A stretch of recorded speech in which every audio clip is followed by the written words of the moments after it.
പണ്ട് കാലങ്ങളിൽ ജീവൻ നിലനിർത്താൻ വേണ്ടിയിട്ടായിരുന്നു നമ്മൾ ഭക്ഷണം കഴിച്ചിരുന്നത് എങ്കിൽ ഇപ്പോൾ അതിൽ നിന്നും വ്യത്യസ്തമായി ഭക്ഷണം കഴിക്കാനാണ് നമ്മൾ ജീവിക്കുന്നത് എന്ന ലെവലിലേക്ക് കാര്യങ്ങൾ കടന്നിട്ടുണ്ട്. ഓൺലൈൻ ഫുഡ് ഓർഡറിംഗ് ആപ്പായിട്ടുള്ള സ്വിഗ്ഗി, സൊമാറ്റോ, റെസോയൊക്കെ പോലത്തെ ആപ്പുകൾ വന്നതോടുകൂടി കാര്യങ്ങൾ കുറെ കൂടി എളുപ്പമായി. കാരണം വീട്ടിലിരുന്ന് തന്നെ നമുക്ക് ഭക്ഷണം ഓർഡർ ചെയ്യാം. ഭക്ഷണം കഴിക്കാനായിട്ട് പുറത്തു പോകേണ്ട ആവശ്യമില്ല. മാത്രമല്ല 25 മിനിറ്റ് അല്ലെ 30 മിനിറ്റിനുള്ളിൽ ഫുഡ് നമ്മുടെ കൈകളിൽ എത്തും എന്നതുകൂടി ആയപ്പോൾ കാര്യങ്ങൾ കൂടുതൽ എളുപ്പമാക്കി. അതുകൊണ്ട് തന്നെ മലയാളികൾ കൂടുതലായിട്ടും ഓൺലൈനിൽ നിന്ന് ഫുഡ് ഓർഡർ ചെയ്ത് വരുത്താൻ വേണ്ടി തുടങ്ങി. ഇപ്പോഴിതാ ഓൺലൈനിൽ നിന്ന് ഫുഡ് ഓർഡർ ചെയ്ത് കഴിച്ചതിന്റെ പേരിൽ 2 ജീവനുകൾ നഷ്ടമായിരിക്കുകയാണ്. രശ്മി രാജൻ എന്ന് പറയുന്ന കോട്ടയംകാരിക്കും അഞ്ജുശ്രീ എന്ന് പറയുന്ന കാസർഗോഡുകാരിക്കും തങ്ങളുടെ ജീവൻ നഷ്ടപ്പെട്ടിരിക്കുന്നു. രശ്മി എന്ന് പറയുന്ന യുവതി കോട്ടയത്ത് നേഴ്സായിട്ട് വർക്ക് ചെയ്ത് വരികയായിരുന്നു. ഇവർ ഒരു നിർധന കുടുംബത്തിലെ അംഗം കൂടിയാണ്. സുഖമില്ലാത്ത അച്ഛനും അമ്മയ്ക്കും ഏക ആശ്രയമായിരുന്നു ഈ പറയുന്ന രശ്മി. രശ്മി മരിച്ചതോടുകൂടി ഈ ഒരു കുടുംബം വഴിയാധാരമായി എന്ന് തന്നെ പറയേണ്ടിയിരിക്കുന്നു. നിങ്ങളൊന്ന് ആലോചിച്ച് നോക്കുക. ഫുഡ് കഴിച്ചതിന്റെ പേരിൽ സ്വന്തം ജീവൻ നഷ്ടപ്പെട്ടു എന്ന് പറയുമ്പോൾ ഒന്ന് ആലോചിച്ച് നോക്കുക. മാത്രമല്ല ഇപ്പോൾ ഇവിടെ സംഭവിച്ചുകൊണ്ടിരിക്കുന്ന കാര്യം എന്താണെന്ന് വെച്ച് കഴിഞ്ഞാൽ പോലീസിന്റെ അനാസ്ഥ തന്നെയാണെന്ന് സംശയം പറയാൻ വേണ്ടി കഴിയും. രശ്മിയുടെ കേസ് രജിസ്റ്റർ ചെയ്തിട്ടുള്ള FIR-ൽ രശ്മി മരിച്ചതിന് പിന്നിലുള്ള കാരണം ഭക്ഷ്യവിഷബാധയാണെന്നുള്ളത് എഴുതി ചേർത്തിട്ടില്ല. ഇതിനെതിരെ രംഗത്ത് വന്നിരിക്കുകയാണ് രശ്മിയുടെ മാതാപിതാക്കൾ. ഒന്ന് ആലോചിച്ച് നോക്കുക, എന്ത് അനാസ്ഥയാണ് ഇവർ കാണിക്കുന്നത്. മാത്രമല്ല ഈ പറയുന്ന പോലീസുകാർ ഇപ്പൊ പറഞ്ഞുകൊണ്ടിരിക്കുന്ന കാര്യം എന്താണെന്ന് വെച്ച് കഴിഞ്ഞാൽ ഈ പറയുന്ന രശ്മി അവിടുത്തെ ഫുഡ് കഴിച്ചിട്ടാണ് മരിച്ചത് എന്നുള്ളതിന് യാതൊരു ഉറപ്പുമില്ലെന്ന്. നിങ്ങൾ ആലോചിച്ച് നോക്കണം. അതേ ഹോട്ടലിൽ നിന്നും അന്നേ ദിവസം ഭക്ഷണം കഴിച്ച് 20 പേർ പല ആശുപത്രികളിലായി അഡ്മിറ്റായി. മാത്രമല്ല വേറൊരു ദമ്പതികൾ അടക്കം ഈ ഒരു ഹോട്ടലിനെതിരെ കേസ് കൊടുത്തിട്ടാണ് ഈ പോലീസുകാർ പറയുന്നത് ഇങ്ങനെ തെളിവില്ല എന്നുള്ളത്. ഈ ഒരു ഹോട്ടലിൽ നിന്ന് ഭക്ഷണം കഴിച്ചിട്ടാണ് രശ്മി മരിച്ചത് എന്ന് തെളിവില്ല എന്നുള്ളത്. ഒന്ന് ആലോചിച്ച് നോക്കൂ.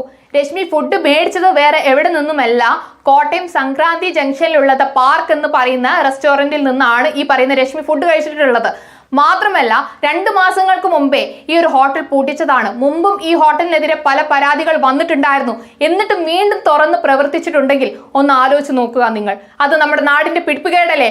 ആ ഒരു ഹോട്ടൽ അന്ന് അടുപ്പിച്ചതുപോലെ ഇപ്പോഴും അടച്ചിട്ടുണ്ടായിരുന്നെങ്കിൽ രശ്മിക്ക് തന്റെ ജീവൻ ചിലപ്പം ഇന്ന് നഷ്ടപ്പെടില്ലായിരുന്നു.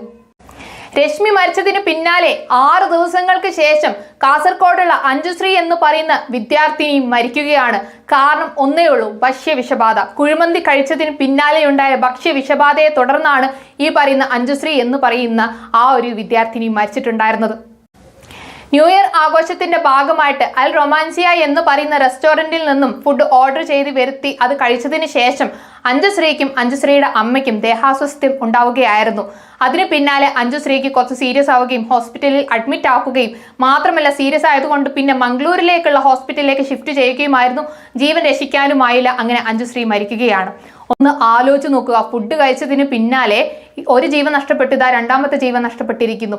മാത്രമല്ല അഞ്ജുശ്രീയുടെ കസിൻസിനും അഞ്ജുശ്രീയുടെ അമ്മയ്ക്കടക്കം ഈ ഒരു ദേഹാസ്വാസ്ഥ്യം ഉണ്ടായിരുന്നു. പക്ഷെ ഇവർക്ക് സീരിയസ് ആയിട്ട് ഒന്നും തന്നെ ഉണ്ടായിരുന്നില്ല. മരിക്കുന്ന രീതിയിലേക്ക് കാര്യങ്ങൾ കിടക്കുക എന്ന് പറയുമ്പോൾ എന്തായിരിക്കും ഇതിന് പിന്നിലുള്ള ഒരിത് ഒന്ന് ആലോചിച്ച് നോക്കൂ. ഫുഡ് കഴിച്ചിട്ട് മരിച്ചു പോയി എന്ന് പറയുമ്പം എന്തോരം കെമിക്കലായിരിക്കും അതിൽ ആഡ് ചെയ്തിട്ടുണ്ടാവുക. ഞാനൊന്ന് ചോദിക്കട്ടെ, നമ്മുടെ നാട്ടിലെ ഫുഡ് ഇൻസ്പെക്ടർമാർക്ക് എന്താണ് പരിപാടി? ഡെയിലി രാവിലെ ഓഫീസിൽ പോയിട്ട് തലയും ചോറിന് ഇങ്ങനെ ഇരിക്കലാണ് ഇവരുടെ പരിപാടി. ഇതുപോലെ മുമ്പൊരു സംഭവം ഉണ്ടായിട്ടുണ്ടായിരുന്നു. മാസങ്ങൾക്ക് മുമ്പേ ഷവർമ കഴിച്ചിട്ട് ഒരാൾ മരിച്ചു എന്ന് പറഞ്ഞപ്പോഴേക്കും അയ്യോ നമ്മുടെ ഫുഡ് ഇൻസ്പെക്ടർമാരുടെ ആ ഒരു ഇരിക്കാപ്പുറതി ഇല്ലാതെ ഓടിച്ചാടി പോകലും റെസ്റ്റോറൻറ്റുകൾ അടച്ചുപൂട്ടലും എന്തൊക്കെ പ്രഹസനായിരുന്നടാ സജി എന്ന് പറയുന്നത് പോലെയായിരുന്നു. പിന്നീട് അങ്ങോട്ട് ആ ഒരു ഇളക്കോ ഒരു ആവേശമൊന്നും കണ്ടില്ല. നമുക്ക് ഒരു എക്സാമ്പിൾ എടുക്കാം. നമ്മുടെ ടൂറിസ്റ്റ് ബസ്സിന്റെ കേസ് തന്നെ എടുക്കാം. ടൂറിസ്റ്റ് ബസ് ആക്സിഡന്റ് ആയിട്ട് കുട്ടികൾ മരിച്ചതിന് പിന്നാലെ എല്ലാ ടൂറിസ്റ്റ് ബസ്സുകാർക്കും വിലക്കിട്ടിട്ട് മാത്രമല്ല പല ആളുകളുടെ വരുമാന മാർഗം മുടക്കിയിട്ടുണ്ടായിരുന്ന ഗവൺമെന്റിന് പക്ഷേ റെസ്റ്റോറന്റിന്റെ കാര്യത്തിൽ മാന്യമായിട്ടൊരു തീരുമാനം എടുക്കാൻ വേണ്ടി കഴിയുന്നില്ല എന്ന് പറയുമ്പോൾ shame on you government. I feel really shame on you. അല്ല വീണ ജോർജ് മന്ത്രിയെ, അവിടെ നിന്ന് എന്ത് ചെയ്യുക? ഇതൊന്നും കാണുന്നില്ലേ? അങ്ങ് എന്ത് ചെയ്യുക?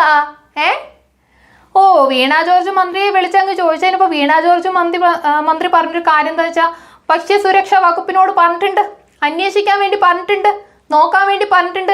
അവിടെ ഇരുന്ന് അങ്ങനെ നോക്കിയാൽ മതി, നമുക്ക് വേറൊന്നും അറിയണ്ടല്ലോ. ആരോഗ്യ വകുപ്പ് എന്നും പറഞ്ഞ് ചുമ്മാ അവിടെ കയറ്റി ഇരുത്തേക്കുമല്ലേ ഇവരൊക്കെ. കഷ്ടം തന്നെ, പറയുന്നില്ല ഞാൻ, കഷ്ടം തന്നെ. ഇതൊക്കെ നമ്മുടെ ഗവൺമെന്റിന്റെ പിടിപ്പുകേടുകൊണ്ടാണ് ഇങ്ങനെയൊക്കെ ഉണ്ടാവുന്നതെന്ന് ഞാൻ നിസ്സംശയം പറയും. 2 ജീവനുകളാണ് നഷ്ടപ്പെട്ടിരിക്കുന്നത്. 2 ജീവനുകൾ. മാത്രമല്ല രശ്മിയുടെ കേസ് എടുത്ത് നോക്കുകയാണെങ്കിൽ ആ റെസ്റ്റോറൻറ്റിൻ്റെ ഓണേഴ്സിനെ ഇപ്പോഴും കണ്ടുകിട്ടിയിട്ടില്ല. അവരിപ്പോഴും ഒളിവിലാണ്. പോലീസുകാരുടെ ഒത്താശയില്ലാതെ ഒളിവിൽ പോകാൻ വേണ്ടി പറ്റുമോ? ഇതുവരെ കണ്ടുകിട്ടിയിട്ടില്ല. മാത്രമല്ല 6 ദിവസങ്ങൾ കഴിഞ്ഞു. ഇപ്പോഴും പോലീസുകാർ ന്യായീകരിക്കുകയാണ്, ഇതിനെതിരെ ന്യായീകരിക്കുകയാണ്. അതാണ് ഏറ്റവും വലിയ കോമഡി ആയിട്ടുള്ള കാര്യം. രശ്മി മരിച്ചത് എന്താ? ഈ ഭക്ഷണം കഴിച്ചിട്ടല്ല, വേറെന്തോ കൊണ്ടാണ് രശ്മി മരിച്ചു പോയത്. ഇത് 20 പേര് അടങ്ങുന്ന ആൾക്കാർ പല ആശുപത്രികളിലായിട്ട് ചികിത്സയിൽ കഴിയുന്നുണ്ട്. ഈ ഭക്ഷ്യവിഷബാധ ഏറ്റിട്ട് അതേ റെസ്റ്റോറൻറ്റിൽ നിന്ന് ഫുഡ് കഴിച്ചിട്ട്. എന്നിട്ട് പോലീസുകാർക്ക് ഇപ്പോഴും അറിയില്ല എവിടെ നിന്നാണ് ഈ പറയുന്ന രശ്മിക്ക് ഇതുപോലെ ഉണ്ടായതെന്നുള്ളത്.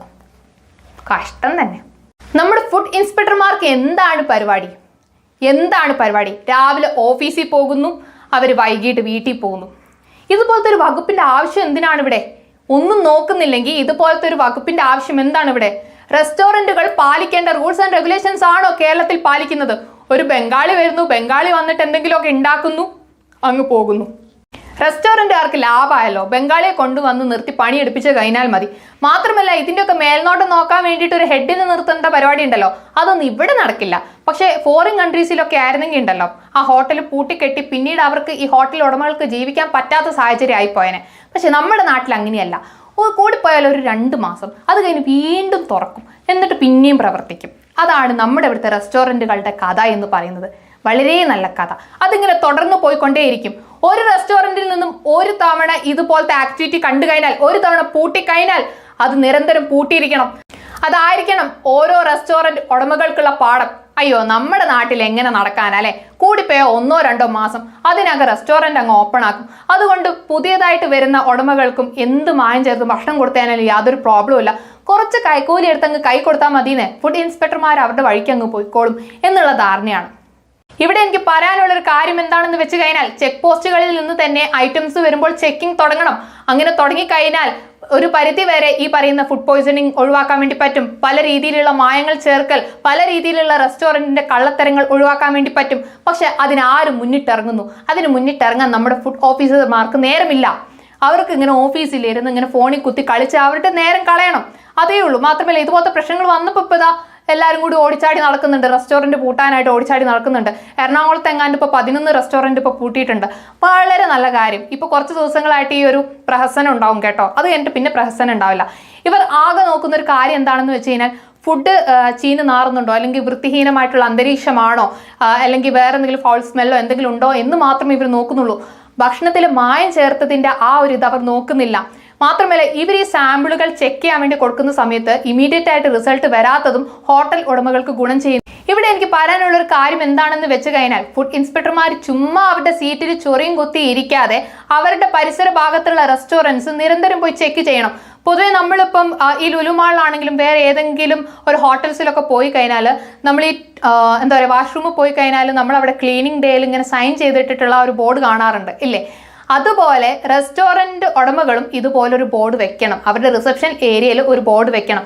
ഇന്ന് വന്നിട്ട് ഫുഡ് ഇൻസ്പെക്ടർ ചെക്ക് ചെയ്ത് പോയി എന്നുള്ളത് ഫുഡ് ഇൻസ്പെക്ടർ സൈൻ ചെയ്തിട്ട് പോകുന്ന രീതിയിലേക്ക് കാര്യങ്ങൾ പോകണം.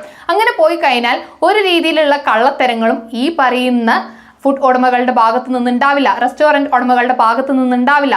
നല്ലൊരു ഫുഡ് കസ്റ്റമേഴ്സിന് കിട്ടുന്ന രീതിയിലേക്കും കാര്യങ്ങൾ കിടക്കും. ആരോട് പറയാൻ, ആര് കേൾക്കാനല്ലേ? ഇപ്പോഴും പോത്തിന്റെ ചെവിയിൽ വേദം ഓതിയിട്ട് കാര്യമില്ല എന്ന് പറയുന്നത് പോലെയാണ് ഇവരുടെയൊക്കെ കാര്യം. കുറച്ച് ദിവസങ്ങളിൽ ഈ പ്രഹസനം നടക്കും. അത് കഴിഞ്ഞിട്ട് പിന്നെ നമുക്ക് കാണാം ശങ്കരൻ പിന്നെ തെങ്ങിൽ തന്നെ എന്ന് പറഞ്ഞതുപോലെ വീണ്ടും അവരുടെ സീറ്റിൽ ചൊറിയും കുത്തി ഇരിക്കുന്ന ഫുഡ് ഇൻസ്പെക്ടർമാരെ. നമ്മുടെ നാടില്ലേ, അതൊരിക്കലും നന്നാൻ വേണ്ടി പോകുന്നില്ല. വീണ ജോർജിനെ പോലെയുള്ള ആളുകളെ മന്ത്രിസഭയിൽ ഇരുത്തുന്നിടത്തോളം കാലം ഒരിക്കലും നന്നാൻ വേണ്ടി പോകുന്നില്ല.